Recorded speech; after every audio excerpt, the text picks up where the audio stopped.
النهارده يوم الوقفه، اليوم ده معمول عشان خاطر نكفر ذنوبنا ونصلي ونسبح ونقرا قران. ليه في حاجات بتتجبر علينا؟ حضرتك بتروقي شقتكم بالصدفه وانت معديه كده، كل سنه او سنه ممكن تروقيها. ايه بقى يوم الوقفه تقولك يعني ايه الستاير ما تنزلش؟ انتوا كان في عناكيب من الستاير بتنزل تقعد معاكم في الصاله عادي، ده غير مثلا ان انا ممكن يبقى شكلي عادي ومش عايزه اروح الكوافير. يعني ايه مش هتروحي؟ انت هتعيدي بالمنظر ده؟ دي خلقتي، دي خلقتي اللي انا اتولدت وعايشه بيها طول السنين. هل هاجي في العيد اغير خلقتي؟ غير انها بوظت لي الخطه المستقبليه كلها. انا ضحكت على زوجي العزيز، يا رب ما يشوف الفيديو ده، وجبت كوليكشن الاطفال كله العيد اللي فات على اساس ان في اوفر، وخدته كله كده وانا ماشيه.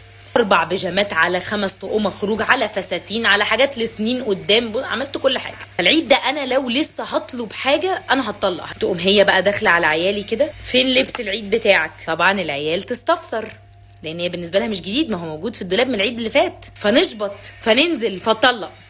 بوظتي بيتنا يوم الوقفه. غير بقى وهي ماشيه بعد ما خربتها خالص تروح راميه كده جمله: صحيح، وايه السفريه الجديده اللي هتسافروها في العيد؟ فجوزي يفتكر ان انا مبرطمه عليه معاها وقايله لها ان انا نفسي اسافر، بحكي لها عن اسرار بيتنا، فبرضه هتطلق. مش عارفه ليه طنط دي جايه تخرب بيتنا.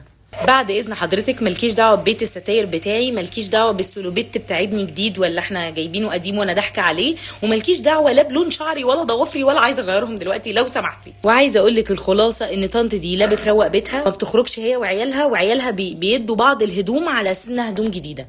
فخليني ساكته. ان شاء الله الجديد في العيد ده ان انا هقطع مع حضرتك خالص.